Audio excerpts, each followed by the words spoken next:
This is Tim here from Your Six Studios. Today in this video I'm going to show you how to fix your PlayStation 4 games crashing without taking apart your PlayStation. So the easiest way to do this is just go to power right here and go to power options and completely turn off your PlayStation 4. And then go to your PlayStation and connect a USB charging cable. So you can see my PlayStation 4 controller is connected with this micro USB cable right here. And we're going to wait for my PlayStation 4 to completely turn off. And we're going to launch it into the safe mode menu. And this is going to allow us to defrag our hard drive in here. So if we have any kind of corrupted data or anything like that, or issues with the hard drive, hopefully we'll go ahead and fix that. So with our PS4 completely turned off, just hold down the power button. And you're going to hear one beep.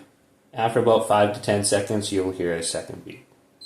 Then go ahead and just let go and go to your PlayStation 4 controller. With it connected, it has to be connected or it won't work. Press the PlayStation button in.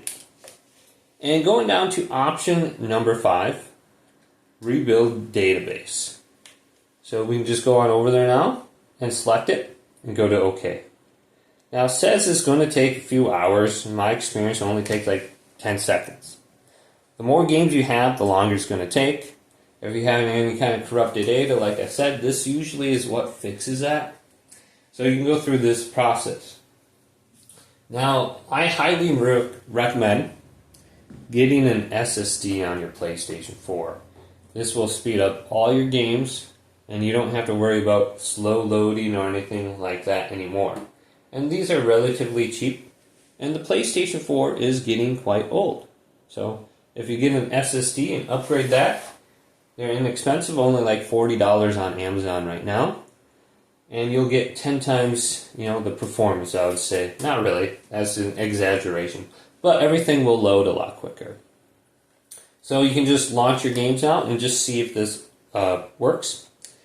And if you do get an SSD, like Minecraft usually loads in like 3 minutes. With an SSD in there, it's going to only load in like a minute and like 20 seconds. So go ahead and look at that as an option if your hard drive is starting to fail or gets really old. Hopefully this video did indeed help you out.